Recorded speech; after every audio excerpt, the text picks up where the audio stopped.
Hello and welcome to Crypto News. Today is the 21st of July 2026 and the top crypto news is as follows. We will begin today's episode from America, where we will look at what is happening with the Clarity Bill. From what is being heard, the President of the United States has reached an agreement with the Ethics Committee, and this may mean we are moving toward the passage of the Clarity Bill. This is not something official.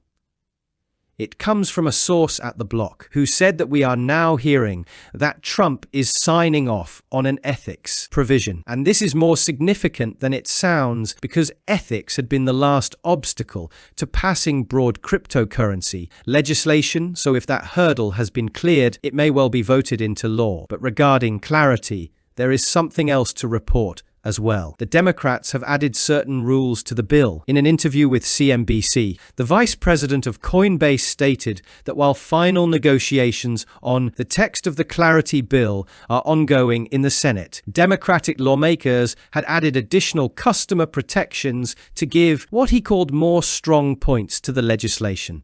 So those are the latest developments we have on Clarity, which we hope will be signed into law during 2026. Let us now look at what South Korea is doing with its own central bank digital currency. To begin with, in the first phase of their central bank digital currency program, the Bank of Korea had run a payment pilot for 3 months. 81,000 people opened wallets, but only 2% spent anything using the central bank digital currency. Now we are moving to phase 2, which begins in September with the participation of 9 banks and up to 500,000 users spending the currency this time, so they can identify any flaws before rolling it out across the entire country. From Korea, we move to Brazil, which also wants to enter the tokenization space. Specifically, Brazil's securities regulator announced that it has created a working group to draft an experimental framework for tokenization. The regulator told us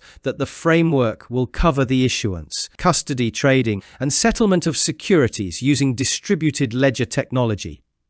That is blockchain, but in official terminology, we call it distributed ledger technology. The group must submit its first proposal to the board of directors within 60 days of the working group's official formation, while a broader evaluation will last 120 days with a possible extension of 30 days. So those are the tokenization developments from Brazil. Moving now to our ETFs, I can tell you that Grayscale has filed for a Worldcoin ETF. And when I say filed, I mean it submitted an application to the SEC for approval of this ETF. So we have a long way to go before that approval is granted, but there is a Worldcoin ETF in the pipeline for anyone who is interested. As for the overall picture of Bitcoin ETFs specifically, we can see that over the last 5 days they have been largely neutral in terms of flows, with very few players active in the ETF game. Most firms, as you can see, barely move on most days, and this is something that has been happening for weeks. Now, reflecting the current state of our market, from ETFs, it is now time to look at strategy and our corporate players. I can tell you that for yet another week, Strategy sold MicroStrategy shares to raise $225 million in cash. It is simply accumulating cash during this period, having paused its reserves at $3.2 billion. Right behind it comes Bitmine with a similar move. Bitmine did not buy Ethereum as it usually does, but this time it bought $86 million worth of its own shares, apparently to boost them. From the companies, let us move to our coins, and we will go to Zilliqa, a coin I have not spoken about here in years, I believe. And the news is not positive, as Zilliqa asked exchanges to stop deposits and withdrawals via ZIL. This comes after a hot wallet of a partner exchange was hacked.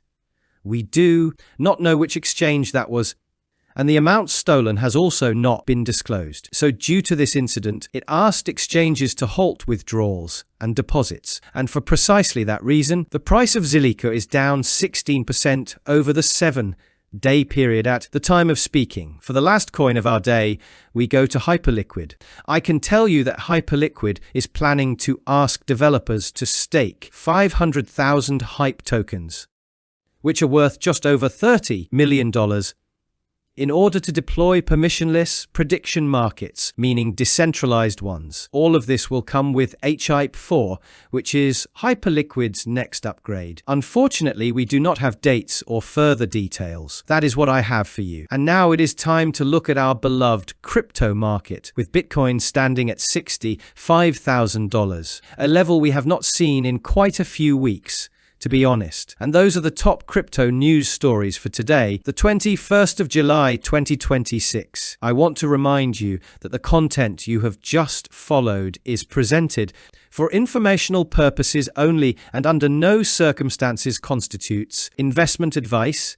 It reflects personal opinion only. Please subscribe to the channel, leave a comment, and I will try to respond to as many as I can.